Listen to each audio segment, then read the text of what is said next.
فطر كده يا صديقي اسمه الكورتيسيبس. الفطر ده موجود معانا في العالم بتاعنا على فكرة، وخطير جدا لأنه بيقدر يسيطر على الحشرات ويحولها لزومبي. ولكن تخيل معايا كده لو الفطر ده اللي أنا بقولك موجود معانا في العالم هنا اتطور وقدر يدخل جوه البني آدم ويحوله لزومبي هو التاني، ايه وقتها اللي ممكن يحصل؟ ده بقى اللي هنشوفه في ملخص النهارده. بيبدأ المسلسل سنة 1968 بلقاء تلفزيوني مع عالم الأوبئة الدكتور نيومان، وبيسأل دلوقتي المذيع ايه أكبر خطر بيواجهوه البشرية، فبيجاوب نيومان بإجابة صادمة. قال أكبر خطر بيواجه البشرية هي الفطريات. الفطريات مش هدفها قتل المضيف بتاعها، ولكن هدفها الأول والأخير السيطرة عليه ونشر العدوى، لدرجة إنها بتمنع الأجسام المضيفة اللي هي جواه من إنها تتحلل عشان تسيطر عليها لأطول فترة ممكنة. والخطر بقى ان الفطريات دي لو لقيت طريقه لمهاجمه البشر ممكن تحولهم لدمى ما عندهمش اي اراده. ولكن اللي منع الفطريات من كده انها مش بتقدر تعيش جوه جسم الانسان، لانها مش بتصمد في درجه حراره اكتر من 34.5 درجه. لكن لو كوكب الارض درجه حرارته ارتفعت بسبب الاحتباس الحراري، ده هيخلي الفطريات تتطور وهتعيش في درجه حراره مرتفعه وهتقدر تسيطر على البشر. وبس هنا بينتهي اللقاء، وعايزك تفتكره كويس جدا يا صديقي لقدام. اما دلوقتي فبنروح ليوم 26 سبتمبر 2003 في اوستن تكساس. بنشوف دلوقتي سارة بنت صغيرة كده عايشة هي وابوها جول. اول ما بتصحى دلوقتي سارة بتصحي جول ابوها وبيقعدوا يفطروا سوا، وبينضم لهم على فكرة على الفطار تومي اخو جول، وبيقعدوا التلاتة كده مع بعض يحكوا. وعلى فكرة اثناء الفطار بيسمعوا في الراديو الاخبار ان مدينة جاكرتا عاصمة اندونيسيا حصل فيها موجة عنف بين الشعب مش مبررة نهائيا، ومحدش عارف ايه اللي بيحصل هناك. وبالتالي بتطلب الحكومة الأمريكية من مواطنيها يغادروا إندونيسيا بسرعة. طبعا الكل دلوقتي بيستغربوا من الأخبار دي ومش بيفهموها، لكن مش بيهتموا وبيخرجوا دلوقتي عشان جول وتومي يروحوا الشغل وسيرة تروح المدرسة. وفعلا بيوصلوا سيرة للمدرسة، وبعد يوم دراسي طويل بتروح سيرة لمحل الساعات الموجود في المنطقة تصلح ساعات أبوها وتديها له هدية، يعني بمناسبة إن عيد ميلاده النهاردة. فأثناء بقى ما الراجل بيصلح الساعة بتيجي مراته وبتطلب منه يخلص الساعة بسرعة ويمشي سيرة عشان يقفلوا المحل اللي الدنيا كلها مقلوبة. وفعلا بيخلص الراجل الساعة بسرعة وبتاخدها سيرة وبتمشي، وهي طبعا مش فاهمة أي حاجة. لكن عموما بتروح لبيت جيرانها العواجيز كوني وجوزها داني، وهناك بتقابل إدلر بنت كوني وداني وبتقعد معاهم شوية، وهي عامة يعني بتحب تروح لهم كل فترة والتانية وتقعد معاهم. بعد شوية بتقوم تدور في شرايط الأفلام عندهم على فيلم كده تتفرج عليه مع جول أبوها النهاردة. فأثناء ما هي بتدور بتبدأ العجوزة كوني تتشنج، لكن سارة مش بتشوفها وبتاخد الفيلم عادي وبتمشي. بعد شوية بيجي جول فبتديله سيرة الساعة، فبيفرح جدا جدا وبيقعدوا بقى يتفرجوا على الفيلم اللي جابته له. وعموما يعني مش بتكمل سيرة الفيلم وبتنام. وقتها بيتصل تومي بجول وبيعرفوا انه اتخانق مع حد كده ويعني اتاخد على الاسم وعاوزه يجي يطلعه. فبيتنرفز جول لكنه بيروح يطلعه، وبيسيب دلوقتي سارة نايمة زي ما هي في البيت. الفكرة بقى ان بعد ما مشي جول بشوية بتلاقي سارة فبتقوم تشوف ابوها مش بتلاقيه، وبدون مقدمات بتلاقي الكلب ميرسي كلب العجوزة كوني بيهوهو قدام البيت ومرعوب. فبتخرج ترجعه لكوني، لكن الكلب مش بيرضى يقرب ناحية بيت كوني، فبتسيبه سارة وبتروح هي تشوف كوني بنفسها. فأول ما بتدخل بيتها بتلاقي منظر بشع. داني جوز العجوز كوني مرمي على الأرض وحد واكل من جسمه، ومش بتلحق تفكر كتير سارة مين عمل كده، لأنها بتبص بتلاقي العجوزة كوني بتاكل بنتها، وبدون مقدمات بتشوفها أصلا كوني. فبتسيب بنتها وبتخرج تجري ورا سارة، فبتهرب سارة وتخرج بره البيت. فهوب بتلاقي الدنيا مقلوبة في الشوارع كلها وفوضى في كل مكان. في اللحظة الحمد لله بيوصلوا عندها جول وتومي وبيطمنوها، وفجأة بتخرج لهم كوني وبتفضل تجري عليهم عشان تهاجمهم، لكن بسرعة بيضربها جول طلقة وبيركبوا العربية وبيهربوا. في اللحظة بتسألهم سارة عن اللي بيحصل، فبيعرفها تومي ان الاخبار كلها بتقول ان السبب ده كله هو نوع من انواع الفيروسات او الفطريات بتصيب البني ادم فبيفقد عقله وبيتحول لزومبي، والفطريات دي معدية جدا.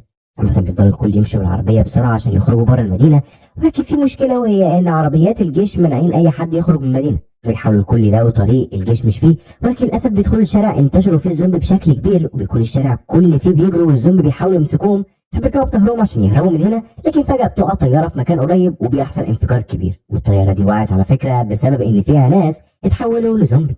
المهم بسبب اللي حصل ده تتقلب العربية، فبيخرجوا الكل منها، بس بيكون في مشكلة وهي ان سارة رجلها اتكسرت. لكن جول بيشيلها دلوقتي وبييجوا يمشوا. فجأة بتوصل عندهم عربية شرطة وبتخبط في عربيتهم وبيبدأوا يولعوا، وبينفصل تومي عن جول وسارة.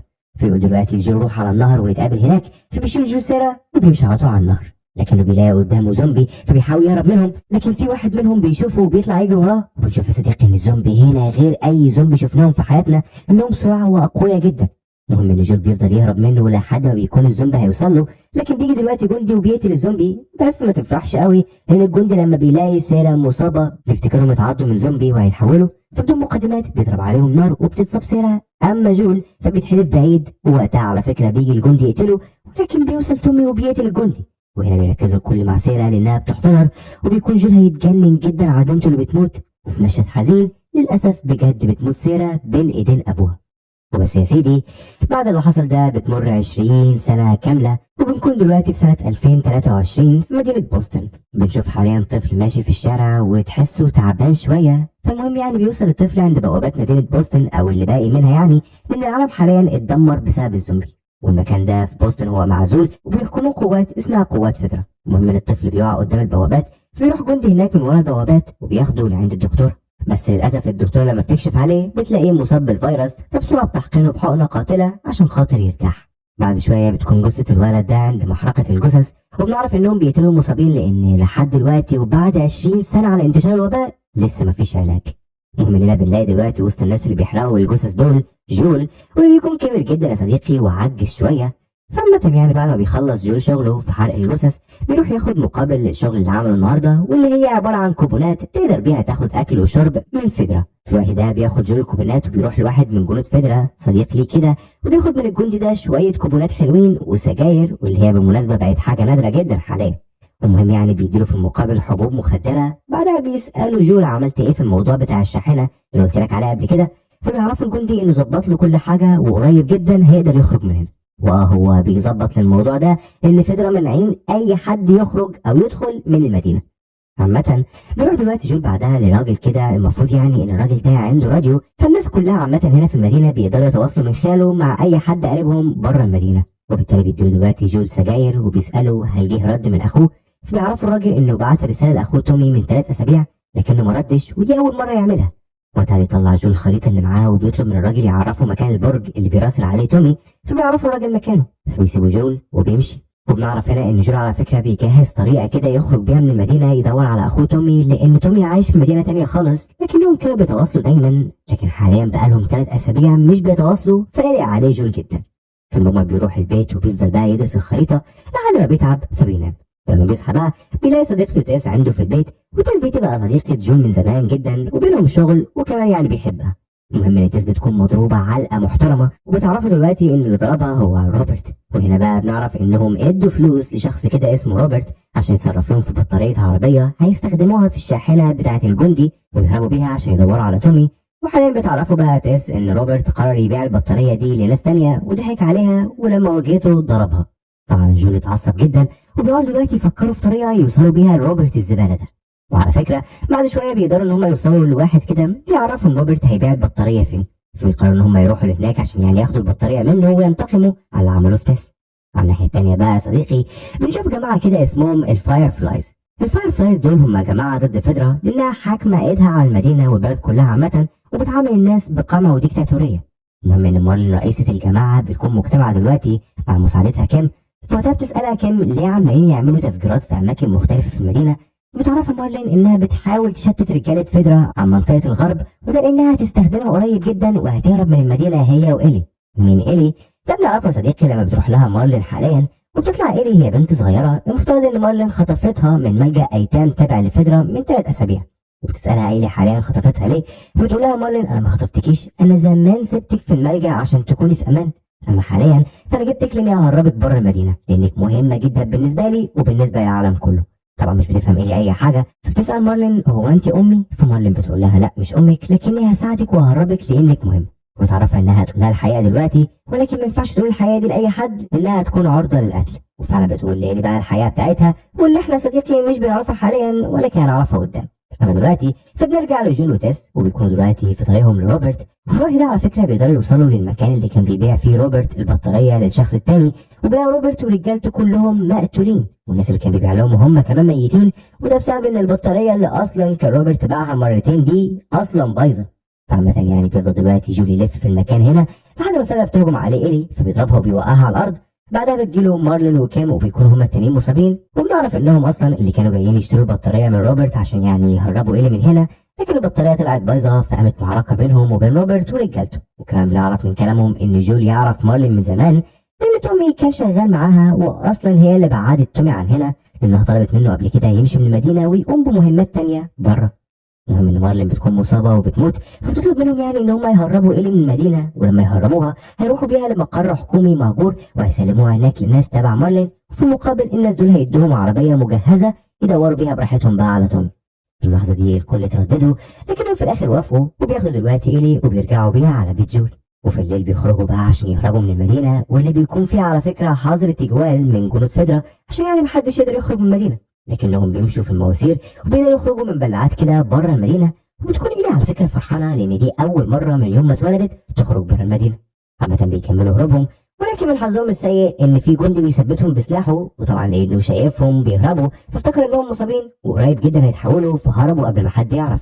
وبالتالي جاب جهاز الكشف عشان يكشف عليهم، فلما بيجي يكشف على إيلي بسرعه بتضربه بسكينه، فبيجيب الجندي البندقيه وبيكون هيقتلهم. لكن الموقف ده بيفكر جول بالجندي اللي قتل بنته من 20 سنه، وبسبب كده بيمتلك جراءه غريبه وبسرعه بيهجم على الجندي ده وبيفضل يضرب فيه لحد ما بيموت. لكن المشكله بقى يا صديقي ان تاز بتمسك جهاز الكشف اللي كان مع الجندي، فبتكتشف دلوقتي ان إيلي طلعت مصابه، فبتقول لجول، لكن قبل ما يعملوا اي حاجه بتعرفهم إيلي انها مصابه اصلا من 3 اسابيع وما اتحولتش. طبعا مش بيصدقوها الكل، لكنهم بيمشوا بسرعه كلهم مع بعض قبل ما الجنود يوصلوا، وبعدين يعني بيتصرفوا مع إيلي. وهنا يا صديقي هضطر افصلك شويه من كل الكلام ده، ولكن عشان نعرف حاجه مهمه جدا. بيرجع شويه للماضي في الوقت اللي بدأ فيه ينتشر وباء الزومبي، وبنكون على فكره في اندونيسيا. بيجوا هناك جنود من الجيش ياخدوا استاذة علم الفطريات ايبو من مطعم كده كانت بتتغدى فيه، وبيروحوا بعدها لواحده من المقرات التابعه للجيش. وهناك الجنرال بيوري ايبو عينه من الفطريات، فلما تدرسها ايبو بتقول له ده فطر الكورديسبس الثعباني، ماله بقى؟ فبيأكد لها الجنرال على كلامها وبيعرفها ان الفطر ده خدوه من جسم انسان. طبعا بتستغرب ايبو، بتقول له ان الفطر ده استحاله يعيش في جسم انسان، وتكون مش مصدقه طبعا. فعشان يأكد لها الجنرال كلامه بياخدها للجثه اللي خدوا منها الفطر، فلما بتفحص ايبو الجثه بتلاقي فعلا الفطر جواها، فبتترعب جدا وبتخرج من المكان. وقتها بيقعد بقى معاها الجنرال وبيعرفها ان من 30 ساعه بالظبط الست اللي جوه دي هاجمت 3 اشخاص زمايلها في مصنع الدقيق اللي كانت بتشتغل فيه. فطبعا هم سيطروا على الوضع وجابوها، بس بدات الست بعد كده تتحول لوحش حرفيا، فاضطروا يقتلوها، وكمان ال3 اشخاص اللي عضتهم اتقتلوا لانهم برضه بقى عدوانيين. وقتها قالت له ايبو، طيب الشخص بقى اللي عض الست دي فين؟ فبيقولها الجنرال للاسف ما قدرناش نلاقي مكانه اصلا. وقتها بتترعب ايبو جدا وبتعرف الجنرال ان الفطريات دي ملهاش علاج نهائيا ولا هيكون ليها، وانها لو انتشرت هتسيطر على عقول البشر وهتحولهم لوحوش مش بيفكروا والعالم هيتدمر. فبيسألها الجنرال على الحل، فبتعرفوا ان الحل هو الاباده الجماعيه، يقصف المدينه كلها اللي خد منها المصابين دول خالص عشان لو فيهم اي حد مصاب يموت وينتهي الوباء قبل ما يبدا. طبعا بيترعب الجنرال لكنه غصب عنه بينفذ. وهنا بتنتهي بقى رحلتنا للماضي، والعرفنا منها يا صديقي ان المرض اصلا طلع من اندونيسيا. بنرجع بقى مرة تانية لجول وتيس وإيلي، واللي بعد ما بعدوا عن جنود فيدرا والمكان المحصن بمسافة محترمة كده بيقعدوا في بيت، وهناك بيثبت جول إيلي بالسلاح وبيطلب منها هو وتيس تفهمهم كل حاجة. فبتخاف إيلي وبتضطر أخيرا تقول لهم كل حاجة. عرفتهم إيلي إن مارين اكتشفت إنها عندها مناعة وخدتها بعد ما اتعضت، وفضلت محتجزاها 3 أسابيع لحد ما اتأكدت إنها مش هتتحول. وبالتالي قررت بقى تبعتني لمختبر تابع للجماعة بتاعتها في الغرب عشان يدرسوا ازاي عندي مناعة وبكده يقدروا يلاقوا حل للبشرية كلها. لكن تعرف يا صديقي جول بيكون مش مقتنع قوي وشايف انها في الاخر برضه هتتحول، لكن تيس بتكون عكسه وعندها امل كبير، فتطلب منه ان هم خلاص يوصلوا للناس اللي تبع مارلين، ويعني هم عامة مش هيخسروا حاجة. فبيقتنع جول بكلامها وبيقرروا بقى يبداوا رحلتهم. بيبداوا يمشوا في المدينة واللي بتكون فاضية خالص يا صديقي ومفيهاش بشر نهائيا، ولا حتى بيقابلوا فيها لحد دلوقتي زومبي واحد. وفي طريقهم بقى بتشوف إيلي مكان كده فيه حفرة كبيرة في الأرض، فبتسأل تيس عنها، فبتعرفها إن الحفرة دي وأي حفر تانية هتلاقيها في المدينة اتكونت نتيجة إن الحكومة زمان قصفوا المدن كلها اللي فيها ناس مصابة عشان يبيدوا المرض نهائيا، لكن يعني طبعا ما نجحوش في ده وما قدروش يسيطروا على الوضع. عامة عشان خاطر يوصلوا لكل المبنى الحكومي اللي هيقابلوا فيه رجالة مارلين بيكون في طريقين قدامهم، طريق قصير لكنه خطير جدا واسمه الطريق المميت، وطريق تاني طويل لكنه امان. فبيقرروا ياخدوا الطريق الطويل امن يعني ليهم. في سكتهم بيوصلوا الفندق كده وبيكون لازم يدخلوه عشان يعني يعدوا منه لمكان تاني في المدينة. فبيدخلوا فعلا الفندق ده واللي بيكون بسبب انه مهجور اتكون فيه بركة مية مليانة فطريات، لكن جول بيطمنهم انها مش خطر عليهم وبيمشوا فيها لحد ما بيوصلوا الأوضة كده في الفندق المفروض انها توديهم الممر اللي هيكملوا منه الطريق. بتخرج بقى تيس وبتتسلق الأوضة وبتنط من بره وبتبدأ تفتحها له. بس بيفضلوا بقى ماشيين لحد ما بيوصلوا عند الممر، وهنا بتكون الكارثه. الممر بيكون مليان زومبي ومتوصلين لبعض عن طريق الفطر، وبتكون إيلي مستغربه جدا. بتعرف تسأل ان الزومبي واصلين ببعض عن طريق الفطريات اللي بتنمو جواهم، وممكن تدوس على قطعه فطر هنا ولا هنا تصح زومبي حرفيا في مكان تاني على بعد 100 كيلو. وبالتالي بسبب كل ده بيقدروا الزومبي ان هم يحددوا مكانهم بسهوله جدا ويهجموا عليهم. وبتعرفها ان الزومبي اقوياء جدا وسرعه، وبتعرفها انها ممكن يكون عندها مناعه، لكن ده ما يمنعش ان لو الزومبي مسكوها ممكن يقتلوها. وبالتالي بتطلب منها ان هي تفضل حذره طول السكه، فبتوافق إيلا على كلامها. بعدها بيقرروا الكل يكملوا الطريق عن طريق المتحف المهجور بدل الممر اللي كله زومبي ده. بس المشكله هنا ان على باب المتحف بيلاقوا فطر كتير جدا، فبيفحصها جول بيلاقي ان الفطريات دي كلها ميته، فبيعرفوا منهم كده يقدروا يدخلوا متحف عادي جدا، ولكن برضه يكونوا حذرين. فبيسمعوا كلامه وبيدخلوا فعلا. لكن المشكله ان في المتحف هنا بيكون في زومبي وهم بيبداوا يهجموا عليهم، فبيتعارك جول مع واحد منهم، وإيلي وتيس كل واحده فيهم بتهرب من ناحيه. فجول في اللحظه دي بيقدر يبعد عن الزومبي وبيستخبى في مكان كده، ووقتها بيشوف إيلي فبيروح له عشان يحميها، لكن الزومبي بيهجم عليهم. فجول في الوقت ده بيفضل يضرب عليه نار لحد ما بصعوبه كبيره بيموت، وبيصدقوا يخلصوا منه عشان يوصل زومبي تاني عنيف جدا وبيكون هيهجم عليهم، ولكن بتوصل تيس وبتخبطه على دماغه. بعدها بيكمل جول عليه لحد ما اخيرا بيقتله. ونتيجة طبعا لكل ده بتكتشف إيلي إنها اتعضت مرة تانية، أما تيس فرجلها بتكون اتلوت. لكن هم عامة يعني بيخرجوا بره المتحف وبيربطوا رجل تيس وإيد إيلي وبيكملوا طريقهم. وأخيرا بيوصلوا عند المقر الحكومي اللي المفروض يعني هناك هيقابلوا فيه رجالة مارلين. لكن للأسف يا صديقي أول ما بيدخلوا المقر ده بيلاقوا كل رجالة مارلين اتقتلوا بسبب إن واحد فيهم اتصاب وهجم على الباقيين، فالكل مات. وقتها يا عزيزي تيس بتتجنن جدا وبتكون عاوزة توصل إيلي لمعسكر رجالة مارلين بأي شكل، لكن للأسف إيلي مش بتكون عارفة مكان المعسكر ده. وقتها بيقول جول خلاص نرجع تاني، لكن تيس بتعرفه إنها اتصابت لما كانوا في المتحف وكانت عايزة توصل إيلي لأن بوجودها في أمل، ولكن لو الأمل مش ليها على الأقل وهي لازم تموت ما ينفعش هو يضيع الأمل ده على العالم كله. فبتترجى إن هو يوصل إيلي عشان يكون في خلاص للعالم من المعاناة دي. وسط كلامهم على فكرة واحد من رجالة مارلين بيصحى كزومبي، بسرعة بيضربوا جول بالنار وبيموت. فوقتها كل الزومبي بره المتحف بيسمعوا الصوت وبيحسوا، لأن طبعا زي ما قلنا الفطر متصل ببعضه. فبيكونوا جايين دلوقتي على المتحف بعدد كبيرة، فتقول تيس لجول لازم ياخد إيلي ويكمل طريقه، ومش لازم يدوروا على المعسكر خالص، على الأقل يوديها عند فرانك وبيل وهم يتصرفوا ويساعدوها. وبس تيس حاليا بتبدأ ترمي بنزين على الأرض وقنابل في كل مكان عشان تفجر المكان وتقتل كل الزومبي ومحدش فيهم يجري وراهم. وبيكون على فكرة جول لسه متردد، لكنه عامة بيقتنع وبيقرر يكمل المهمة. فيودع بقى تيس وبياخد إيلي وبيهرب. أما تيس فأول ما بيدخلوا الزومبي بتفجر المكان وبتموت معاهم في مشهد من أحزن ما يكون. وبس يا سيدي بعد اللي حصل ده بيكملوا جول وإيلي طريقهم، وبيكون جول حزين جدا على تيس وبيعامل إيلي وحش جدا لأنه بيحملها ذنب موت تيس. لكن إيلي بتتكلم معاه وبتعرفوا إنها ملهاش ذنب، فبيبطل دلوقتي جول يعملها وحش وبيمشوا في طريقهم عشان يروحوا لبيل وفرانك. وسط الطريق بتطلب منه بقى إيلي مسدس، لكن جول بيرفض يديها نهائيا. وبيدخلوا المكان كده جول دايما كان بيخبي فيه حاجات مؤن وحاجات زي كده من أيام ما كان شغال مهرب، فبيدخلوا دلوقتي عشان يعني يشوفوا هما محتاجين إيه في رحلتهم وياخدوه. وهناك بتسيب إيلي جول يدور على حاجته، وبتفضل هي تدور في المكان على أي حاجة تفيدهم، وبتنزل يقابوا في المحل. فبتلاقي هناك زومبي مزنوق تحت الأنقاض، فبتروح له مش بتخاف خالص وبتطلع السكينة بتاعتها والأول مرة بتقتل زومبي في حياتها. بعدها بيخرجوا من المكان ده وبيكملوا طريقهم، فبيوصلوا عند مكان كده ميتين فيه ناس كتير جدا. فبيعرفوا جول ان اول ما الوباء انتشر زمان انتشر عن طريق الاكل الدقيق وغيره، لان اول حاله على فكره حصلت في مصنع دقيق زي ما شفنا طبعا.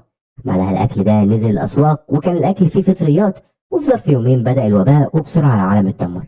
وبعد اسبوع بالظبط بدات القوات الفيدراليه او فيدرا بقى بما ان اسمها ده الحالي تخلي بقى كل المدن وتاخد الناس اللي فيها لحجر صحي زي الحجر كده اللي كان في بوسطن. واي حد كان بيرفض يروح معاهم كان بيتقتل حتى لو مش مصاب، لانه هو ميت استحاله يتصاب، لكن لو عايش هيتصاب وينشر المرض اكتر واكتر. وبيعرفوا ان الناس الميتين دول غالبا كلهم مفيش حد فيهم مصاب، لكنهم ما رضوش يسيبوا مدينتهم فاتقتلوا. طبعا بتزعل إيلي من كل الكلام ده، لكن ما باليد حيلها فبتداري زعلها وبيكملوا طريقهم بقى لبيل وفرانك. واللي جاي اخر الوقت يا عزيزي اعرفك مين دول. عشان نعرف مين بيل وفرانك لازم نرجع لسنه 2003 وقت بدايه الوباء الجديد. بنشوف بيل وهو عايش في مدينة ما كده، وبيكون تحت الأرض في القبو بتاعه اللي مليان أسلحة، لأنه على فكرة هاوي يجمع أسلحة. وهو بيستنى في القبو لما جنود فيدرا ياخدوا الناس ويمشوا من المدينة، وحرفيا بعدها بيفضل بيل في المدينة كلها لوحده. فبيبدأ يشتغل ويحمي المدينة ويحصنها بسور شائك وأفخاخ كتير لقتل الزومبي وغيره وغيره. وفي ظرف وقت بسيط جدا بقت المدينة متأمنة بالكامل. وطبعا يعني طبعا عايش فيها لوحده وبمزاجه وعنده مؤن وموارد تكفيه سنين لقدام. وبس فضل بيل بقى عايش على الحال ده لمدة 4 سنين.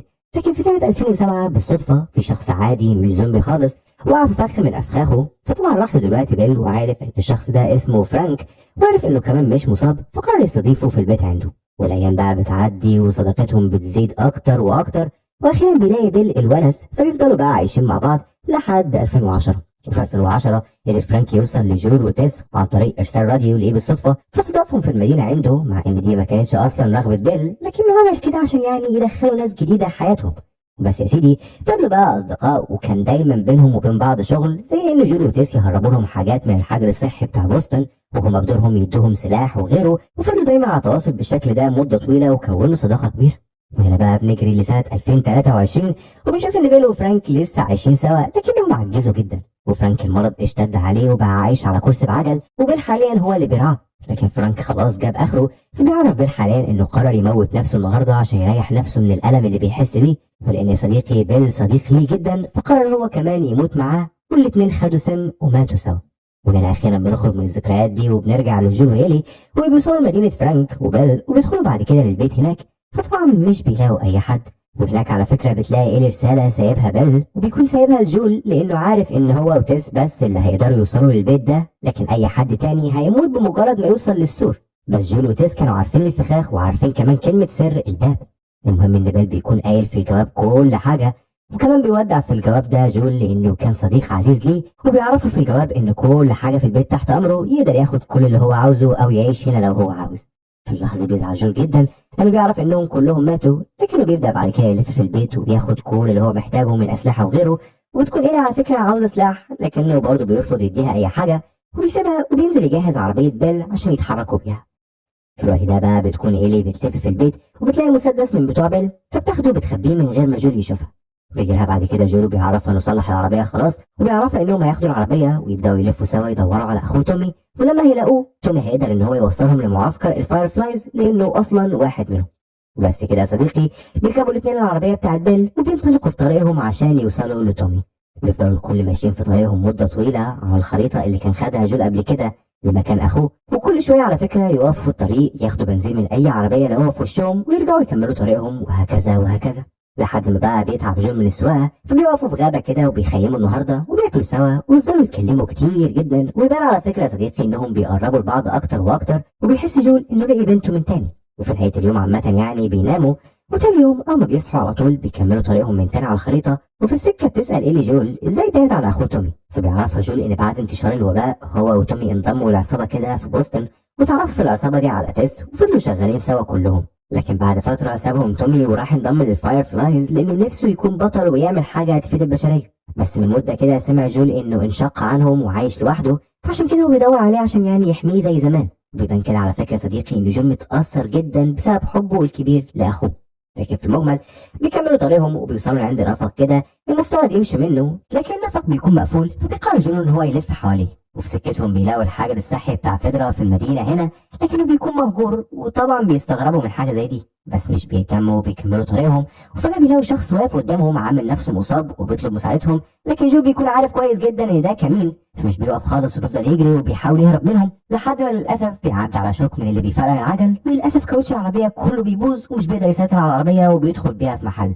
وهناك بقى بيقولوا الناس اللي كانوا بيحاولوا يعملوا له كمين عشان يسرقوه، ويفضلوا بقى يضربوا عليه نار. فبيقول لإيلي تستخبى، وفعلا بيستخبى، اما هو فبيفضل يضرب نار على الاثنين وبيقدر يخلص عليهم، لكن مش بيلحق ياخد نفسه، وبيدخل واحد تالت تبعهم وبيغفل جول وبيسيطر عليه وبيفضل يخنق فيه. لكن بتيجي إيلي وبتضرب الشاب ده بالنار، فبيبعد عن جول، وبتكون إيلي مصدوم من اللي عملته ده، لكن جول بياخد منها السلاح وبيطلب منها تبعد عن هنا، فبتبعد وبسرعه هو بيقتل الشاب ده نهائيا.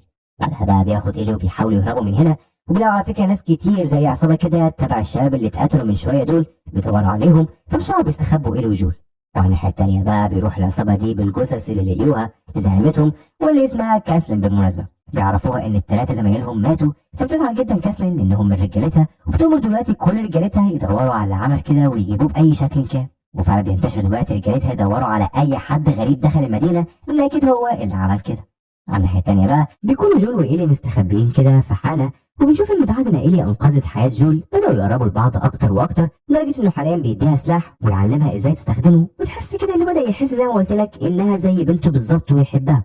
عامة بنسيبهم وبنروح لكاسلين، واللي بيجي دلوقتي واحد من رجالتها وبياخدها معاه لمكان كده في المدينه وبيدخلها الاوضه، فبتلاقي هناك في الاوضه دي انهيار ارضي كده وتحته في حاجه بتتحرك، فبتخاف وبتخرج من الاوضه، وبنفهم ان كده المكان هنا فيه فطر من بتاع الزومبي. لكن كاسلين بتاكد على الراجل ده ما يجيبش سيره لحد في المدينه عشان الناس ما تخافش، لحد ما على الاقل يلاقوا الناس الغريبه الاول وبعدين يتصرفوا مع المصيبه دي كمان. بمناسبة الناس الغريبة فبنرجع لجول وإيلي واللي بيروحوا العمارة كده في الليل يستخبوا فيها، وبيدخلوا العمارة دي فعلا وبيفضلوا يطلعوا لأدوار عالية هناك عشان يعني محدش يعرف يلاقيهم لغاية ما بيوصلوا للدور ال 33. وبالتالي هناك بيقرروا يناموا، وقبل ما يناموا بيتكلموا سوا شوية، فبيقول لها جول إنها استخدمت السلاح كمحترفة، وبيسألها هل دي كانت أول مرة تضرب حد بالنار، فبتعرفوا إنها مش أول مرة، لكنها بترفض تحكي له هي قتلت مين قبل كده، فبيحترم رأيها وبيسكت. عموما بيناموا الكل، لكن بعد شويه بيلاقي جول إيلي بتصحيه، فاما بيصحى جول بيتفاجئ براجل وطفل مسلحين ومثبتينه هو وإيلي، وطبعا بيترعب جدا وبيكون مش فاهم ايه اللي حصل. وعشان نعرف بقى يا صديقي مين الاثنين دول بنرجع شويه بالزمن. بنشوف كاسلين وباقي المقاومه بتاعتها قدروا ان هم يحرروا المدينه من جنود فيدرا لانهم بالمناسبه مقاومه، وكاسلين وعصابتها لما خلصوا بقى على الجنود بتوع فيدرا جمعت اي حد مدني كان بيساعدهم، ولما جمعتهم سالتهم سؤال واحد بس: فين هنري؟ وبنعرف هنا ان هنري ده كان من اكبر مساعدين فيدرا. والمهم يعني ان واحد منهم عرفها ان هنري وسام اخوه الصغير مع إيدلستون وهيهربوا قريب جدا من المدينه. وبس بعدها بقى امرت كاسلين رجالتها ان هم يدوروا على هنري وسام وإيدلستون. طب ثانيه واحده بس، هم مين الناس دول؟ هنري ده يا سيدي يبقى الراجل الكبير، وسام الطفل اللي معاه صغير اخوه. وقت ما كاسلين سيطرت على المدينه هربوا واستخبوا مع إيدلستون، وقرروا ان هم يفضلوا هنا لحد ما يلاقوا طريقه يهربوا بيها من المدينه، ولكن يعني ما لقيوش والاكل خلص، فسابهم إيدلستون عشان يعني يروح يجيب اكل ويرجع تاني، لكنه بالطبع ما رجعش لان كاسلين قبضت عليه وقتلته. وهنا على فكره وسام قرروا ان هم وقتها يهربوا، بس اليوم اللي هيهربوا فيه لقيوا جول وإيلي بيتعاركوا مع رجاله كاسلين فما عرفوش يهربوا، لكن هنا اللي قرر ان هو يتحد معاهم ويهربوا كلهم من المدينه. وبس بنرجع دلوقتي للحظه اللي كان مثبتهم فيها مع اخوه، ونعرف ان الطفل سام ده اخرس، فمثلا يعني بيعرف هنري جول وإيلي انه مش هيقتلهم ولكن عاوز يتعاونوا مع بعض ويهربوا من هنا كلهم. فبيوافق جول دلوقتي هو وإيلي رغم انه خايف منهم شويه. طبعا بيقعد دلوقتي هنري وبيعرفهم خطته، واللي عباره عن انهم هينزلوا لانفاق في المدينه ويهربوا منها. فده اعجب جول جدا بالخطه، ولكن ساله سؤال منطقي جدا: ليه جنود كاسلين مش في الانفاق؟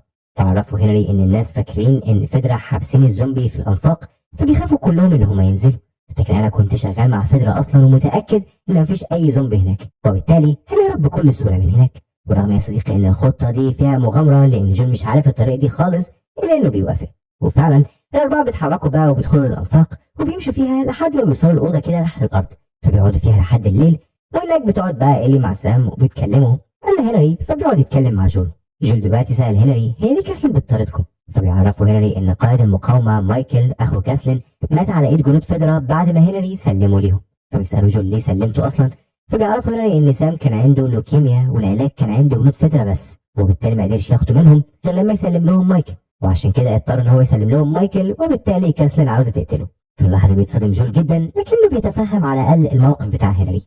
بس فضل بيكملوا كلهم الطريق، لكن فجاه بيلاقوا حد بيضرب عليهم نار، فبيسيبوا جول وبيطلع العماره اللي الشخص بيضرب منها ده، وبيكون راجل عجوز من رجاله كاسلين، وبيكون جول على فكره مش عاوز يقتله، فبيطلب منه يسيب سلاحه لكن الراجل بيرفض فبيقتله. بس المشكله ان اول ما قتله بيلاقي اللاسلكي بتاعه وبتكلمه منه كاسلين وبتقول له انها في طريقها جايه له. فبسرعه بيقول جول لإيلي والباقيين ان هم يهربوا، لكنهم مش بيلحقوا بسبب وصول كاسلين ورجالتها بعربياتهم، وبيكون معاهم على فكره عربيه نقل ماشيه بتشيل اي حاجه قدامها. وبيفضلوا دلوقتي إيلي وسام وهنري يجروا بسرعه، وجول بيضرب على عربيه النقل دي وبينجح في قتل البنت اللي سايقاها، فبتنحرف العربيه وبتنفجر. وقتها بتستغل إيلي والباقي الفرصه وبيستخبوا، وكاسلين على فكره بتقف وبتطلب من هنري يسلم نفسه، فبيخرج يسلم نفسه، وفي المقابل كاسلين تسيب إيلي وسام. في اللحظه دي بتطلع كاسلين سلاحها وبتكون خلاص تقتله، بس مش بتلحق لان العربيه النقل اللي انفجرت دي بتسبب انهيار للارض، وفجاه وفي مشهد مرعب بيطلعوا مئات من الزومبي من نفق من تحت الارض، والكل بينشغل معاهم.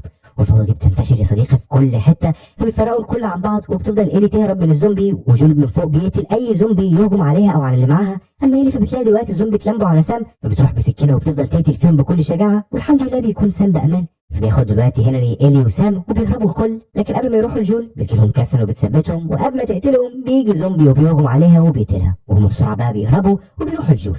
بس يا سيدي الدنيا بتهدى، بس المشكله دلوقتي إيلي بتقعد مع سام فبيفاجئها ان الزومبي عضه في رجله، فبتزعل عليه وبتقرر تساعده، وبتعرفوا ان دمها فيه علاج من الزومبي، فبالتالي بتعور نفسها وبتحط الدم ده على رجله على امل يعني يشفيه، ولكن ده مش بيحصل. وتاني يوم بتصحى إيلي بتلاقي سام اتحول لزومبي وبيهجم عليها، فبتهرب منه وبيجي لها دلوقتي هنري وجول. فلما بيشوف دلوقتي هنري اخوه الصغير زومبي بيقتله، بعدها مش بيقدر يستحمل انه قتل اخوه، وفي لحظه فقدان للامل بيقتل نفسه في مشهد حزين. وجول وإيلي على فكره بيزعلوا عليهم جدا وبيكونوا مصدومين، بياخدوا الجثث بتاعتهم وبيدفنوهم بكل حزن. بعدها خلاص بيكملوا طريقهم للغرب عشان يوصلوا لتومي.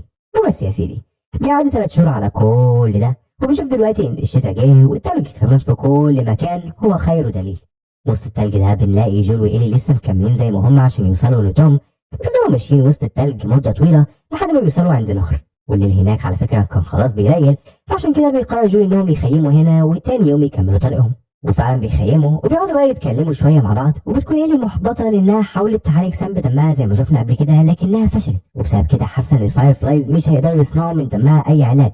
بس جو بيعرفها ان الموضوع مش بالبساطه دي بل معقد جدا، لكنه واثق في الفاير فلايز وعشان كده هيكملوا طريقهم عادي. فبتعدي ايه الموضوع وبتنام، وتاني يوم بيصحوا الكل وبيكملوا طريقهم. وفي السكه بيعدوا على سد، بتكون ايه طبعا مبهوره جدا بشكل السد لانها اول مره تشوف سد اصلا في حياتها، وما كانتش تعرف انه كان بيستخدم زمان لتوليد الكهرباء وتوزيع المي. عامة بيكملوا كل طريقهم من تاني وكله بيكون تمام، لكن وسطهم هم ماشيين فجاه بيطلعوا عليهم مجموعه مسلحين على احصنه. فطبعا جو بيخاف جدا لكنه بيحافظ على هدوءه. واحد من الناس دول بيسأله لو مصاب هو أو البنت اللي معاه، فجول بينكر. وقتها بيسألهم الراجل ده هم بيعملوا إيه هنا، فبيعرفوا جول إنه بيدور على أخوه تومي. وهنا بقى بتطلع واحدة من ضمن الناس دول بنعرف إنها زي عيلتهم واسمها ماريا. بتسأل جول عن اسمه، فهم بيقول لها على اسمه، على طول بتاخده بقى هو وإيلي وهي مطمنة، وبيخش جوه المدينة بتاعتها هي وجامعتها. يا صديقي مدينة لسه صامدة من بعد نهاية العالم وانتشار الفيروس. المدينة دي يا عزيزي كانت جميلة جدا ومتطورة وسط العالم المنهار ده كله، لكن كل ده مش بيلفت نظر جول، والحاجة الوحيدة اللي بتخطف عينه وقلبه لحظة ما بيقابل أخوه. فعلى طول بقى بيحضنوا بعض بحب كبير وفرح. وبس بعد كل ده بيروحوا جول وإيلي مع توم وماريا لمطعم كده عشان ياكلوا، وبيقدموا لهم هناك كل ما لذ وطاب. فبيفضلوا بقى جول وإيلي ياكلوا كأنهم ما كانوش حرفيا من سنين. في الأثناء دي بيتكلم تومي مع جول وبيعرفوا إنه جه المدينة هنا من مدة وعاش فيها مع أهلها. في الوقت ده جول بيطلب من ماريا ان هي تسيبه مع اخوه يقعدوا شويه لوحدهم كعيله، لكن بيفاجئوا تومي ان ماريا اصلا جزء من العيله حاليا وانها مراته. فبيتصدم جول جدا وبيبان شويه انه اتضايق، لكن في المجمل بعدها بيخرجوا الكل يتمشوا ويتعرفوا شويه على المدينه دي. وقتها بتشوف ماريا ان جول متضايق عشان مش عارف يتكلم مع اخوه، فسابتهم مع بعضهم لوحدهم وخدت هي إيلي وودتها ترتاح. وفعلا ما بيصدق جول ان هما بقى لوحدهم، وبياخد دلوقتي تومي وبيقعدوا يتكلموا في مكان كده. في اللحظه دي بيتكلموا جول وتومي مع بعض، فبنعرف ان جون متضايق من تومي لان تومي سابه ومفكرش يسأل عليه نهائيا، وكان قاعد هنا واتجوز كمان وعايش ونسيه خالص. بيقول له تومي انا معرفتش اكلمك لان الاتصالات هنا ضعيفه خالص، لكن هنا مرتاح احسن من شغلي زمان معاك في التهريب، هنا كنا بنضطر نقتل ناس ملهاش اي ذنب. طبعا الكلام ده بيضايق جول، لكنه بيعديه وبيسأل تومي لو يعرف مكان الفاير فلايز. فبيعرفوا تومي ان ليهم مقر هنا في جامعه قريبه جدا من المكان ده، فبيطلب منه جول ان هو يعني يجي معاه عشان يوصلوا إيلي لهناك، لكنهم مش بيعرفوا حقيقة إيلي بالظبط، وبيقول له بس إن أهلها شغالين مع الفاير فلايز وعاوز يعني يسلمها لهم مش أكتر. بس تومي بيفاجئوا إن مراته ماريا حامل ومش هيقدر يجي معاه عشان خاطر مش عاوز يخاطر بإنه يموت وطفله ده يتربى لوحده. طبعا بيزعل جول جدا منه على الرفض ده، بس بيسيبه وبيمشي. على الناحية التانية بتكون إيلي في بيت ماريا وتومي، وهناك بتشوف إيلي إن ماريا معلقة ذكرى لاتنين كده ماتوا، كيفن ابن ماريا وسيرا بنت جول. لكن إيلي ما كانتش تعرف ان سارة اصلا دي تبقى بنت جول، وافتكرتها بنت ماريا. فماريا عرفتها ان دي بنت جول. في اللحظه دي بتتاثر جدا إيلي لما بتعرف انها ماتت زمان، وبتعرف ان ده السبب اكيد اللي مخلي جول دايما حزين وقاسي في كل معاملته.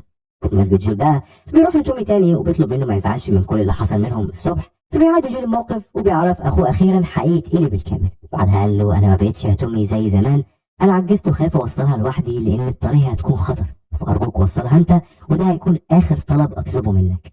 تومي يا صديقي في اللحظه دي بيتاثر جدا بالكلام ده، فبيوافق انه هيوصل إيلي ومن الصبح بقى هياخدها ويمشي. وقتها بيشكره جول وبيسيبه وبيروح لإيلي، وهناك بيعرفها ان تومي هيكمل الرحله معاها وهيوصلها. فإيلي في اللحظه دي بتتضايق جدا انها متعلقه بجول زي ابوها، وبالتالي بتفضل تتحايل عليه ما يعملش كده، لكن جول بيصر على رايه وبيسيبها وهو زعلان وبيمشي. تاني يوم بيجي تومي بقى وبياخد إيلي عشان يمشوا، بس لما بيروحوا ياخدوا الحصان من الحظيره بيلاقوا جول هناك، واللي بيعرف إلي انه خلاص هيكمل الطريق معاها، وزي ما يحصل يحصل بقى، المهم ان هما يفضلوا مع بعض. في اللحظه بتفرح جدا إلي وبيودع دلوقتي جول تومي وبياخد الحصان اللي هيمشوا بيه، وبياخد إلي وبيتحركوا في طريقهم. إلي وجول يا صديقي فضلوا يمشوا كتير جدا جدا في العالم المتدمر ده لغايه ما اخيرا وصلوا للجامعه بتاعت مقر الفاير فلايز. المشكله اللي حصلت هنا بقى هي ان جول لما دخل الجامعه ليها فاضيه خالص والكل مشى، فبيفضل بقى يلف هنا وهناك يمكن يوصل لاي حاجه، بس مش بيلاقي اي حد من اعضاء الفاير فلايز. بس المشكله انه بيشوف ناس كده زي عصابه في المكان، فبيقلق جدا وبياخد إلي عشان يمشوا بسرعه من هنا. لكن المشكله انه هما بيفكوا الحصان عشان يمشوا، بيوصل واحد من العصابه دي وبيضرب جول وبيطعنه بسكينه في بطنه، لكن بسرعه إلي بتقتله. بعدها بيشيل جول السكينه من بطنه وبيركبوا الحصان هو وإلي وبيهربوا من باقي العصابه.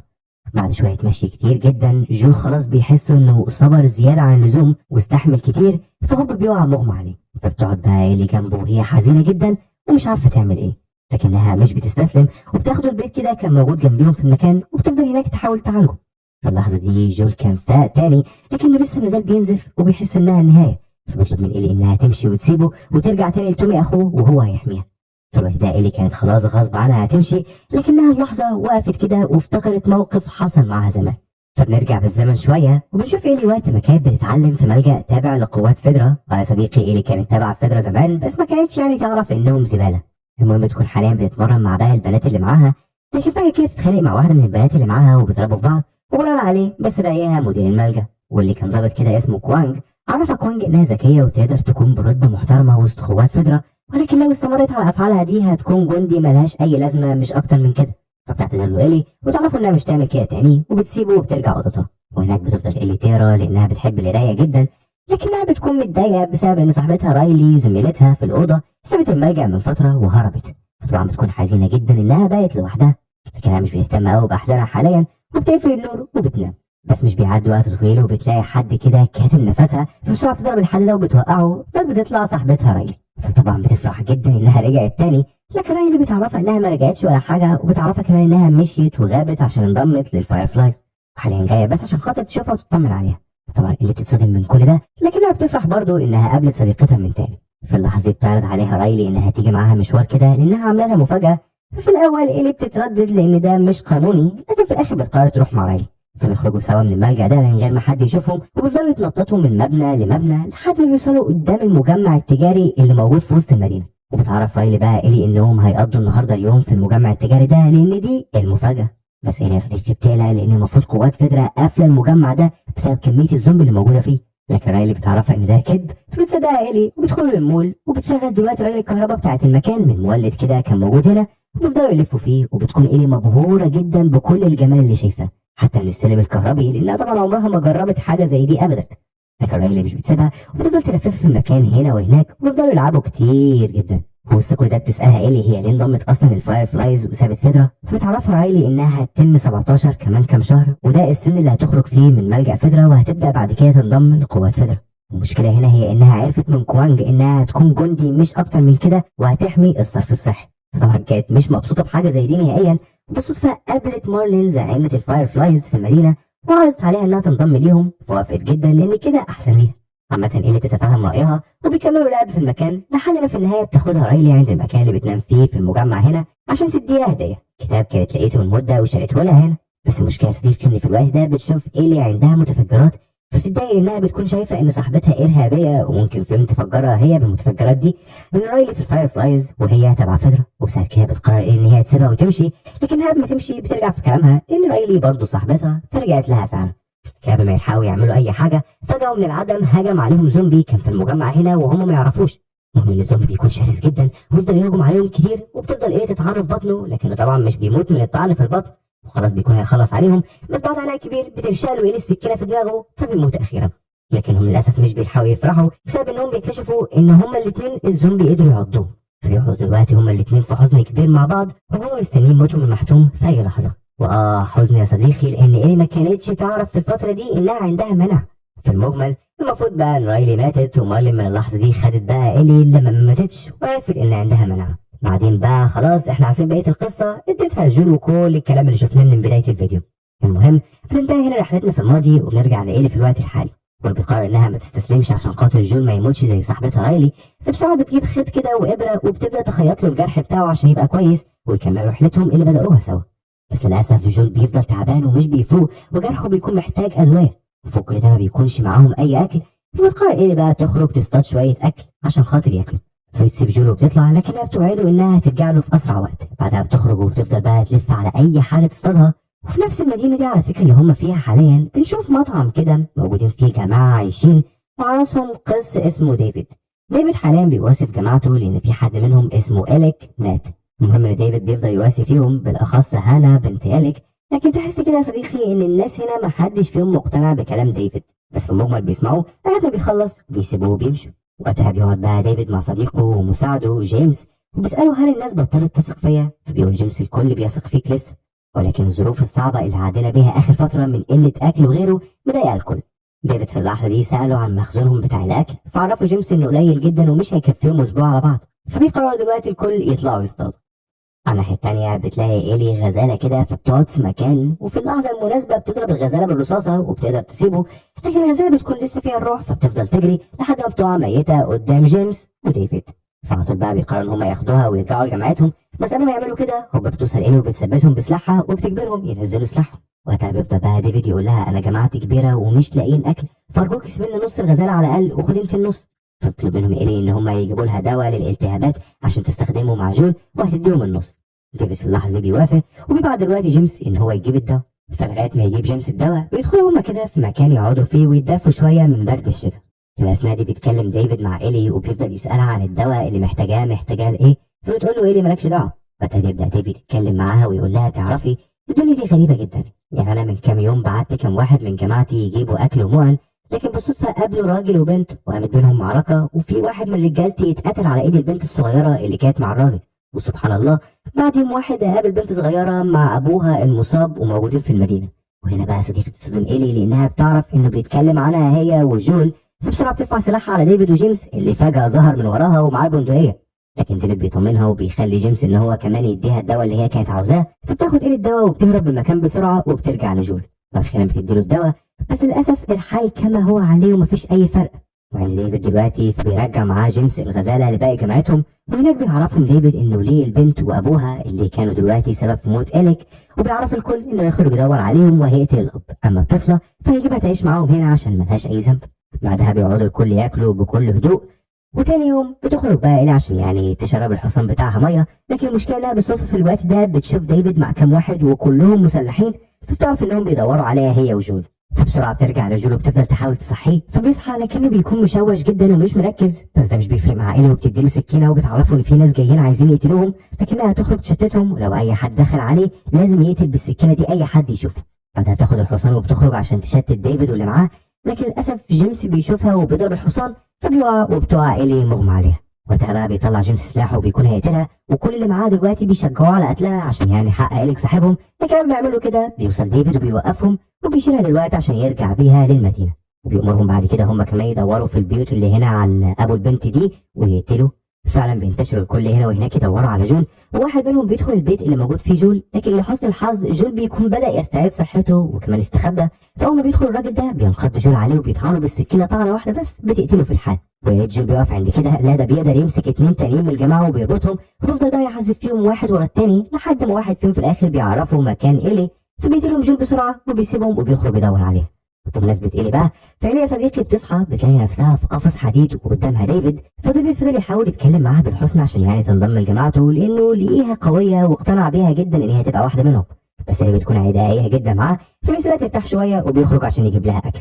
لكن يا صديقي لما بيخرج بتركز إيلي مع المكان وبتشوف سكاكين في كل حتة وبتشوف على الأرض وابن بشرية، وهنا بقى بتفهم كل حاجة. أهم بيدخل ديفيد بتعرفه إنها عرفت حقيقته وإنه قاتل وآكل لحوم بشر، فده بيعرفها ديفيد ان ده حقيقي، بس ده لان مفيش اي اكل في اي حته في العالم، ولو ما عملناش كده هنموت، وانا ما قلتش غير لكام واحد بس من جماعتي عشان طبعا احافظ انهم يفضلوا حواليا، وانا حاسس إيلي انك زي بالظبط فانضمي لي وهتبقي زيك زي في المكان والكل هيحترمك. في اللحظه دي عملت نفسها إيلي موافقه وقربت عليه وعلى طول راحت عضاه في ايده وخليته يتعور. ديفيد الحركه دي عصبته جدا وبالتالي بيسيبها وبيعرف انه هيرجع وهيقطعها وهياكلها لجماعته وبيسيبها وبيمشي. فعلا بعد وقت مش طويل بيجي ومعاه جيمس وبيحطوه دلوقتي على الترابيزه استعدادا لتقطيعها. لكن في الوقت ده بتقول له ايلي انا مصابه، بتوري له ايدها وبتعرفه بقى ان هو كمان اتصاب لما عضته ودمها اختلط بدمه. ديفيد وجيمس بيتصدموا جدا من الكلام ده، فهوب ايلي بتستغل الصدمه دي وبتسحب ساطور وبترشقه في رقبه جيمس وبتطلع تجري بسرعه. فبتلاقي دلوقتي نفسها في مطعم كده ومتقفل من كل مكان، وبيجي لها كمان ديفيد وبيعرفها انها مش هتخرج من هنا وهيقتلها. لكنها بسرعه بتجيب خشبه مولعه من الدفايه اللي قدامها وبترميها على المكان، فبيبدا يولع كله. في نفس الوقت ده بتغفل ديفيد بسرعه وبترشق له سكينه في بطنه، لكنه مش بيهتم وبيفضل يضرب فيها. كده بتستجمع قوتها وبتبعده عنها وبتفضل تطعن فيه بالسكينه كتير وهي منهاره لحد ما بتخلص عليه اخيرا، فبتخرج من المكان وهي في قمه رعبها. والحمد لله بتلاقي دلوقتي جول قدامها لانه قدر يوصل لها. فجول اول ما شاف ايلي بالشكل ده عرف كل اللي حصل معاها في ثواني، ففضل يهديها وحضنها وخدها ومشى. بعد ما اطمنا دلوقتي على ايلي، لازم يا صديقي اخدك رحله كمان للماضي هتساعدنا نفهم حاجات كتيره. لان لما بنرجع دلوقتي للماضي بنشوف ست كده اسمها انا حامل وبتهرب في الغابه، ورغم تعبها بتفضل تهرب لحد ما بتلاقي بيت، فبسرعه بتدخل للبيت ده، واول ما بتدخله بتلاقي انها خلاص بتولد. فبسرعه بتروح لاوضه كده وبتقفلها كويس وبتبدا تولد. لكن المشكله ان فجاه بيدخل عليها زومبي وبيهجم عليها، فبتفضل انا تقاومه وبتجيب سكينه وبتقتل بيها الزومبي ده. لكنها في اللحظه دي بتكتشف ان الزومبي عضها، بس مش بتهتم وبتكمل ولاده لغايه ما بتولد بنت وبتسميها ايلي. ايوه صديقي، دي ام ايلي وده اليوم اللي اتولدت فيه ايلي. المهم في نفس اليوم ده بالليل بيوصلوا 3 اشخاص للبيت، وبتكون من ضمنهم مارلين زعيمه الفاير فلايز اللي شفناها قبل كده. المهم ان مارلين بتفضل تلف في البيت لحد ما بتلاقي انا مع طفلتها ايلي، وبنكتشف هنا ان انا ومارلين يعرفوا بعض كويس جدا وكانوا بيهربوا سوا من حجر صحي تابع لفيدرا، لكن انا سبقتهم وهم اتاخروا شويه.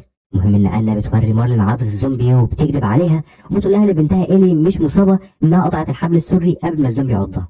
وبالتالي يعني بتطلب منها تاخدها معاها وتربيها وتحافظ عليها، وبتطلب منها كمان طلب صعب جدا انها بتطلب منها تقتلها. فبتاخد دلوقتي مارلين الطفله وبتديها لواحد من رجالتها، بعدين بتطلع مسدسها وغصب عنها بتقتل انا.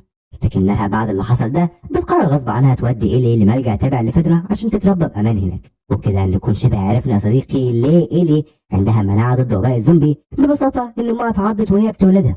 مثلا يعني بعد ما اكتشفنا خبايا الماضي بنرجع للوقت الحالي، بنشوف ايلي قاعده بتفكر وواضح انها متضايقه جدا. حتى جول بيلاحظ ده فبيسالها مالك، لكنها بتقول له مفيش. فبياخدها جول دلوقتي وبيمشوا عشان يدوروا على معسكر الفاير فلايز. في طريقهم بقى بيلاقوا ركام كده سادد السكه، فبيطلعوا مبنى جنبهم بحيث يعني يلفوا منه ويكملوا طريقهم. فلما بيدخلوا المبنى ده بيفضلوا يلفوا هنا وهناك لحد ما بيلاقوا زرافه. طبعا بتفرح ايلي لما بتشوفها وبتفضل تاكلها وبتبقى مبسوطه جدا، بس الزرافه بتسيبها وبتمشي. فبتجري ايلي وراها لحد ما بتلاقي الزرافه راحت لقطيع من الزرافات كلهم عايشين هنا حتى بعد نهايه العالم. وده طبعا بسبب يعني ان البشر هاجروا المكان من سنين، فالزرع والخضره انتشرت في كل مكان، والبيئه بقت مناسبه جدا ان الحيوانات تعيش من تاني فيها براحتها. عامة بيكملوا جول وايلي طريقهم، وفي السكه بيعدوا على مستشفى او معسكر طبي بسيط ومهجور. فبتسال هناك ايلي جول هل ده كانوا فيدرا اللي عاملينه، فجول بيعرفها ان الجيش هو اللي كان عامل المعسكرات الطبيه دي في اول ايام انتشار الوباء، وبيعرف ان اول ما انتشر الوباء اتعالج هنا هو في معسكر طبي زي ده. فبتساله ايلي اتعالج من ايه اصلا، فبيعرفها ان في الوقت ده بنته سيرا ماتت وكان هو فاقد للامل، فقرر في لحظه يأس ان هو يقتل نفسه برصاصه ويخلص على حياته. لكن القدر لعب لعبته والطلقه اصابته بس، فدخل المعسكر الطبي ده واتعالج. اللي في اللحظه دي بتتاثر بكلامه وبتواسيه. بعدها بيكملوا طريقهم، لكن مش بيبعدوا كتير لان فجاه بيظهروا 3 اشخاص وراهم وبيرموا عليهم قنبله دخان وبيخلوهم هم كلهم يغمى عليهم، وهوب بياخدوهم. بعد شويه بيفوق جول في المستشفى فبيلاقي مارلين في وشه. بتعرفوا دلوقتي مارلين ان المستشفى دي تبع الفاير فلايز، والدوريه اللي خطفتهم دي كانت تبعهم، لكنهم يعني ما كانوش يعرفوا انتوا مين. فيعني بتعتذر لهم يعني على كل اللي حصل من شويه. وطبعا بتشكر جدا جول انه وصل ايلي بامان لهنا، لكن جول مش بيهتم بكل ده وبيسالها عن ايلي موجوده فين. بتعرفوا ان ايلي حاليا بتتجهز عشان تدخل العمليات، لان الدكتور بتاعنا شايف ان اكيد فطر الكورديسيبس انتقل لها في اللحظه اللي اتولدت فيها، وبالتالي نام معاها وبقى جزء منها، وبسبب كده اي زومبي بيشوف انها زيه بالظبط فمش بيهجم عليها ولا بيقرب لها. بتعرفها بقى ان الدكتور ناوي ياخد منها عينه من المكان اللي بينمو فيه الكورديسيبس، بعدها بقى يصنع منه دواء ياخدوه البشر كلهم ويبقى الكل زيها بالظبط محصنين ضد الوباء. يا صديقي لما بيسمع الكلام ده بيتخض وبيبدا دلوقتي يتخانق مع مارلين ان الفطر اللي المفروض يتاخد من ايلي عينه منه موجود في دماغها، فكده هتموت ايلي في العمليه دي. في الموضوع مارلين بما ان ما عندهاش اي حل بتؤمر رجالتها ياخدوه ويرموه على الطريق السريع، ولو حاول يعمل اي حاجه يقتلوه على طول. وبالفعل بياخدوه 2 من رجاله مارلين عشان يخرجوه، لكن للاسف مش بيحاولوا يعملوا كده لان بسرعه بياخد جول السلاح من واحد منهم وبيقتلهم هما الاثنين، وبيقرر يقتل اي حد موجود في وشه عشان ينقض على ايلي، ما هي خلاص بقت زي بنته. المهم جول فضل يلف في المستشفى كلها ويقتل اي حد قدامه وهو مش همه اي حاجه غير انه يوصل لإيلي. وحرفيا في دقائق المستشفى بتتحول لمجزره الكل فيها بيموت بسبب جول.